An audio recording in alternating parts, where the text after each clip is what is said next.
Hello everyone, welcome to back my computer official school. আজ আমাদের পাওয়ার পয়েন্টের পরবর্তী ক্লাস। এই ক্লাসে যে বিষয় নিয়ে আলোচনা করব, আমরা টেবিল কিভাবে ক্রিয়েট করতে পারবো এবং টেবিল কিভাবে নিয়ে কাজ করতে হয় এবং টেবিলের মধ্যে কোনো রকম হিসাব রক্ষণাবেক্ষণের কাজ কিভাবে করতে পারবো পাওয়ার পয়েন্টে, সে বিষয় নিয়ে আলোচনা করব। তো যারা এর আগের ক্লাস করছেন এবং যারা নতুন ক্লাসটি শুরু থেকে শেষ পর্যন্ত করবেন, তো চলুন আমরা সরাসরি কম্পিউটার স্ক্রিনে চলে যাই অ্যান্ড পাশাপাশি আমরা পাওয়ার পয়েন্ট সফটওয়্যারটা খুলে নেবো। আপনারা দেখতেই পাচ্ছেন যে আমি পাওয়ার পয়েন্ট সফটওয়্যারটা খুলে নিলাম অ্যান্ড আজকে আমাদের প্রথমেই কিন্তু ইনসার্ট ট্যাব, আর ইনসার্ট ট্যাবের প্রথম আমরা কিন্তু দেখব টেবিল। ওকে, যদি বলেন যে আমাদের নিউ স্লাইডের কাজটা আপনারা দেখাচ্ছেন না, আমি এর আগের ক্লাসে কিন্তু দেখিয়ে দিয়েছি, এজন্য আমি নিউ স্লাইডটা নিয়ে আর দেখাবো না। আমাদের এই ক্লাসে আমরা টেবিলটাকে ক্লিয়ার করব। তো চলুন, টেবিল মানে হচ্ছে কোনো রকম ছকের মধ্যে যদি আপনি কাজ করতে চান তাহলে কিন্তু এখানে টেবিল প্রয়োজন। তো আসুন আমরা সরাসরি টেবিলে চলে যাব। টেবিলে ক্লিক করার সঙ্গে সঙ্গে আপনারা দেখতে পাবেন ইনসার্ট টেবিলের মধ্যে কিছু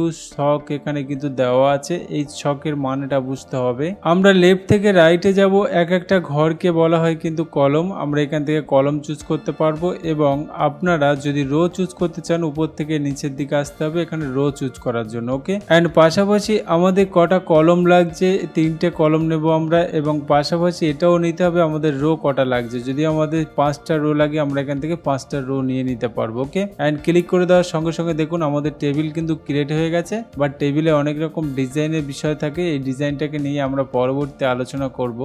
আজকে আমরা এই টেবিলটাকে ক্লিয়ার করে দিই, টেবিল ফাংশনটা। তো চলুন, আমরা টেবিল নিতে পেরেছি অ্যান্ড আমরা সরাসরি আবারও চলে যাব ইনসার্টে, কেননা আমাদের টেবিলের মধ্যে আরো অনেকগুলো অপশন ছিল যার মধ্যে কিন্তু আমরা নিতে পারতাম টেবিল। অ্যান্ড ইনসার্ট টেবিলে ক্লিক করার সঙ্গে সঙ্গে এখানে দেখুন একটা উইন্ডো খুলে গেছে। আপনাকে এখানে জিজ্ঞাসা করছি যে কটা কলম নিতে চান। আমরা অবশ্য 3টে কলম নেব এবং রো কটা নিতে চাই এখানে কিন্তু রো নাম্বারটা বসিয়ে দিতে হবে। আর আমরা 5 রো করে দিলাম। ফাইনালি আমরা ওকে করে দেবো। ওকে করে দেওয়ার সঙ্গে সঙ্গে কিন্তু দেখুন আমাদের কিন্তু সেই টেবিল কিন্তু খুলে গেছে। আসুন আমরা টেবিল ডিজাইনটাকে নিয়ে পরে আলোচনা করব।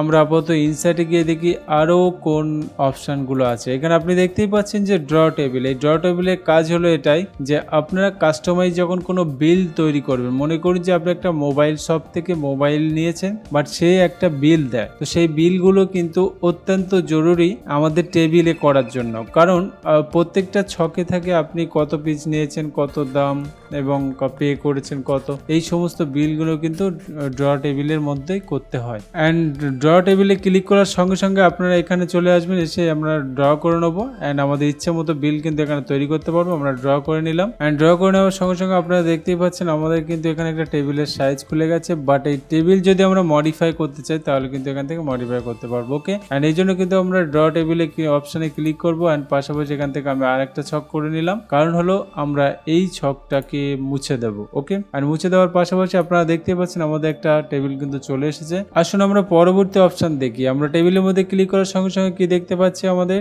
এক্সেল স্প্রেডশিট, মানে আমাদের হিসাব রক্ষণাবেক্ষণে যদি কোনো বিষয় থাকে তাহলে কিন্তু আমরা এক্সেলের মাধ্যমে কাজ করে এখানে টেবিলে নিয়ে আসতে পারি। তো এখানে এক্সেলে ক্লিক করব। আমরা ক্লিক করে দেওয়ার সঙ্গে সঙ্গে কিন্তু দেখতেই পাচ্ছেন যে আমাদের এক্সেল খুলে গেছে। আমরা অবশ্য আবারও বাইরে ক্লিক করব, কারণ এই ছকটা একটু বড় করতে চাই আমি। ওকে, এন্ড আমি একটু বড় করে নিলাম, আমার প্রয়োজন মতো জায়গায় আমি বসিয়ে নিলাম এন্ড এখানে ডাবল ক্লিক করব, আবার এক্সেল খুলে গেল। ওকে, এন্ড আমরা চাইছি এখানে 10 এবং 20কে আমরা চাইছি যে প্লাস করব। ওকে, এন্ড এই জন্য আমরা এখানে প্লাস করব, আমরা ইকুয়াল দেব 10 এবং প্লাস 20। ওকে, অ্যান্ড এন্টার করে দেওয়ার সঙ্গে সঙ্গে আপনারা দেখতে পাচ্ছেন 30 কিন্তু আমাদের রেজাল্ট চলে এসেছে। আমরা বাইরে ক্লিক করব, আপনারা দেখতে পাচ্ছেন আমাদের সেই এক্সেলের স্প্রেডশিট কিন্তু এখানে চলে এসেছে। অতএব আমাদের 10, 20 এখানে প্লাস করে 30 হয়েছে। ওকে, তো আজকের এই ক্লাসটি ছোট ক্লাস ছিল। আপনারা বুঝতে পেরে গেছেন টেবিল কিভাবে নিতে হয় এবং টেবিল সংক্রান্ত যে সমস্ত ডিজাইন ট্যাবগুলো খুলেছিল তার সমস্ত কাজ আমি পরের ক্লাসে নিয়ে আসব।